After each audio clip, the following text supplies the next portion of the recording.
So, unbox natin to. Naruto. Bagong labas. A tsaka B. Isang brown tsaka tayo na kulay. Ano kaya height nito? Gaano kaya kaliit? Gaano kaya kalaki? So, letter A. Dalawang set AB. Isang kulay brown tsaka parang orange. So, bagong labas. Medyo mahal, pero okay lang. Unbox lang natin. Unbox natin. Ano kaya tsura?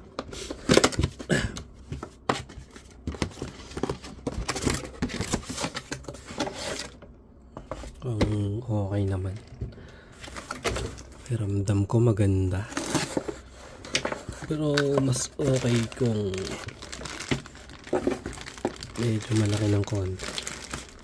Pero okay na rin. Goods na rin.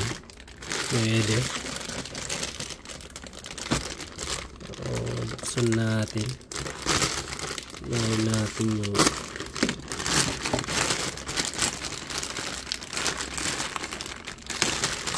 katawan. So, ito siya. Ganyan lang.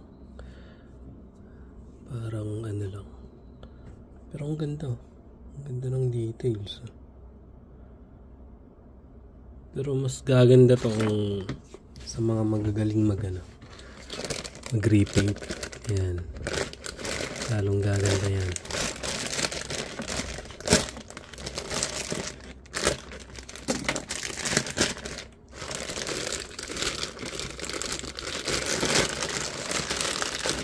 Put support, hindi ko alam kung saan, pero wait natin.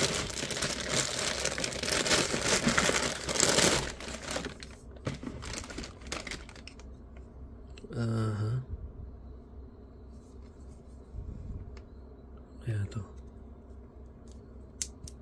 yun. So unang sa gitna, yung gitnang bahagi is pinakagilid. Then, ito siguro sa... May ano naman siya eh. May marking naman kung paano ilagay.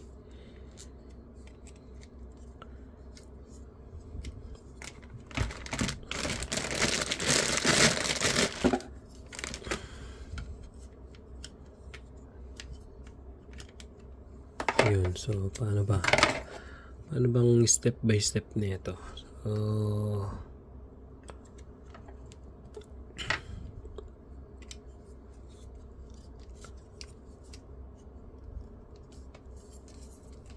Okay. Ingat sa pag may tumutunog siya pag parang mababali.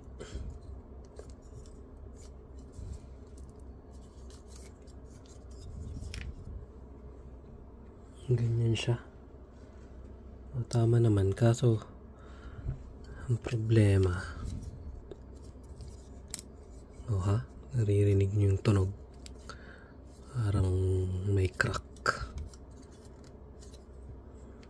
Pangit, no?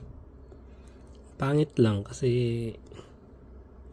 hindi siya masyadong fit sa puwet, sa yung lagay na buntot niya. Tsaka kung makikita niyo yung sa loob, zoom natin konti. Ayan o. Ayan, ganyan siya.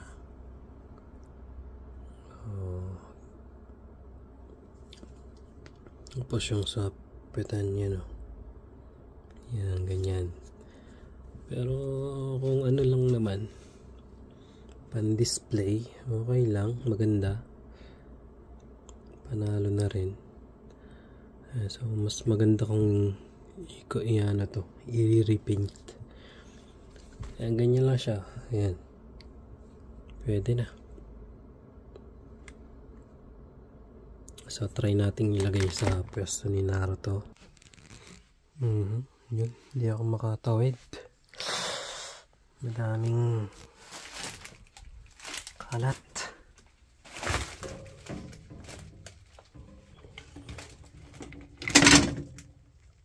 Tumabi ka muna, Taguro.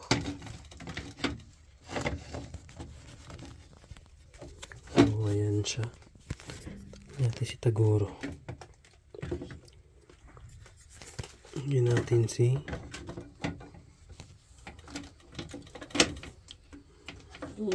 okay na rin. Maliit lang. Pero medyo malaki konti panalo yan. So ganyan lang. Pwede. Pan-display. Ang ganda. Yan. Aray. May kalat. Ayun lang si ano? Sa yung alaga ni Naruto. Yan. Unbox natin. Yan lang.